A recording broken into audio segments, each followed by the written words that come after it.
Breaking news. So Mike Tyson came out a month after his fight with Jake Paul, stating that he don't remember anything that happened during the fight.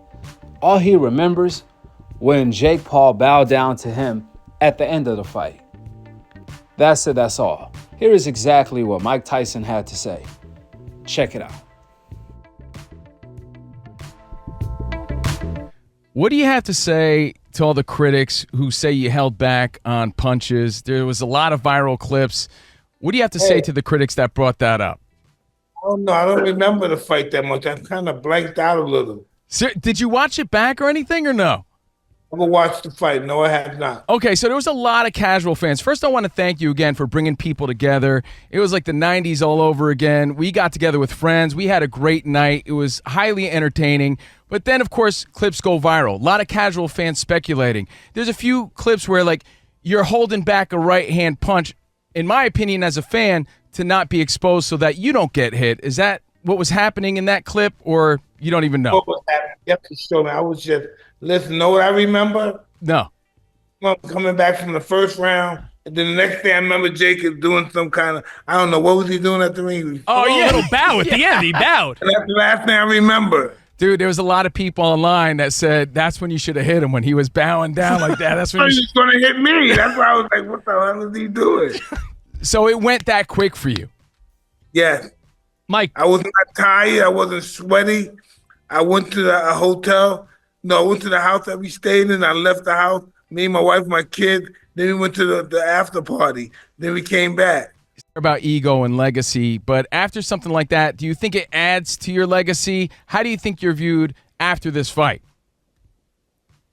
Wow, I never thought about that. You know, but the day after the fight, right after the day after, I woke up and told my wife, why did I do that? I don't know. I just don't know what the hell goes on. Listen, it sounds like Mike Tyson was high or on mushrooms right before he fought Jake. He probably smoked a blunt or something.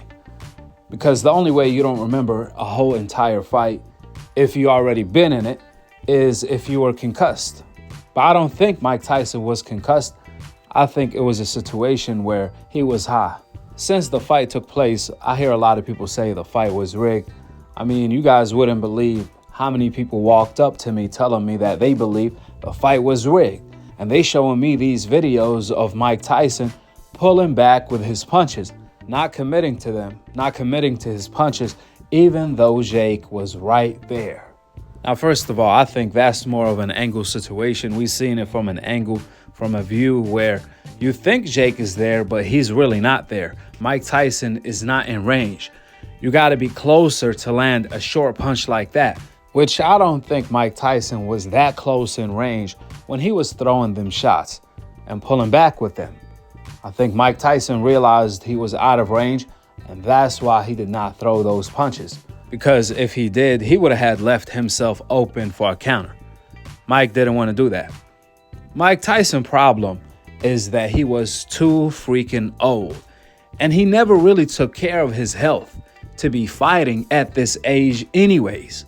Around 20 to 30 years ago, Mike Tyson was already losing to fighters he should have had never lost to, let alone today. When Tyson fought Jake, he had a kneecap on. Mike Tyson is the shorter fighter. He always needed his footwork to get in range. That was his biggest problem, is his legs were gone. He could barely bend his knees, and he couldn't chase Jake around the ring. You see, if Lennox Lewis fought Jake, he will beat Jake even at 58 years old because Lennox Lewis could rely on his height and reach along with his experience. He can use his experience because his height and reach will allow him to do so. Mike Tyson, on the other hand, the way he fights, his style of fighting, it requires youth. It requires athleticism. It requires his legs.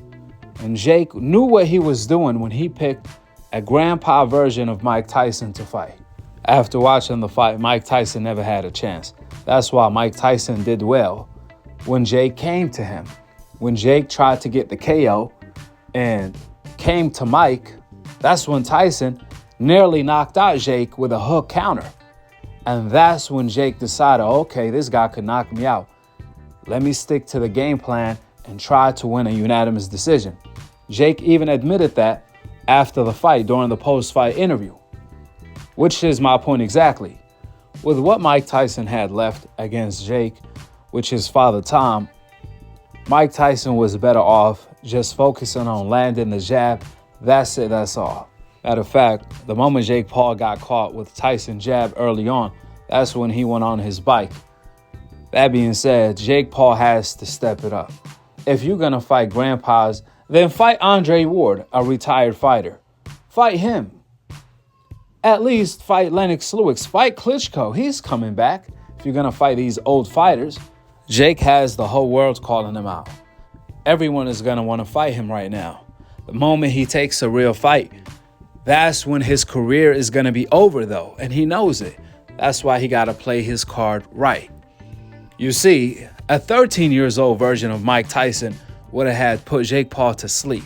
I'm talking about quicker than NyQuil.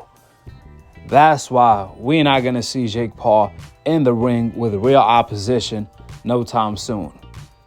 At the very least, though, in the meantime, Jake can fight KSI, Tommy Fury in a rematch, or even Javante, who is 100 pounds smaller than him. These are the safest route for Jake Paul. We shall see what he decides to do. With that being said, go ahead and drop your thoughts in the comment section below. Subscribe below. And to be continued on the next episode of Akhi TV. Peace out. Wa alaikum assalam wa rahmatullahi wa barakatuh. Why wouldn't you want to fight him? And who told Mike Tyson to fight anyway? Do you think that it might have tarnished Mike's legacy in a way? They did. They definitely did. John, let's talk about the good things that you're doing outside of boxing. You just